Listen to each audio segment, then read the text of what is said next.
Hi, I'm Scott Hegarty. I'm from the Northeastern Illinois University Economics Department. Today I'm going to talk about a topic called exchange rate determination.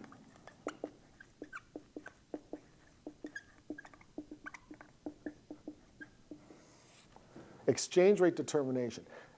A lot of people have had experience traveling or exchanging money or seeing currencies posted, but for the most part, we don't make our livings exchanging currencies. This primarily is done by banks and investors where millions of dollars change hands, but the easiest way to think about it is if we as individual buyers or travelers think about the cost and what it takes to buy something in a foreign country. So the exchange rate, which I call E, is the price of one currency in terms of another. All right, so today I'm mostly going to talk about a model that allows for market-determined price changes. And so we call a floating rate is one where market forces determine the changing prices.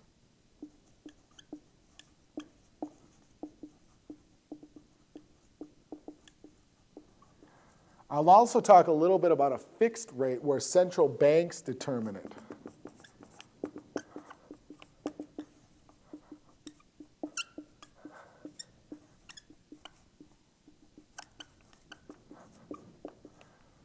And so if you ever plot an exchange rate or you look at exchange rates over time, you would see that a lot of currencies, especially the largest currencies in the world, have some sort of movement over time.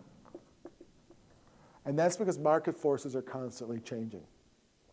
A fixed rate, on the other hand, would be plotted like this, with periodic changes, such as a big drop or a big increase.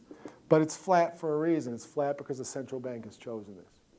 All right, so for the most part, we could talk about what economic factors, what other factors drive this. But before we do that, we're going to talk about defining currencies. What are exchange rates, or what do they look like? How do we measure? All right, then we're going to do a model of exchange rates. We're going to have a supply and demand model. And then finally, we're going to talk about changes or shifts.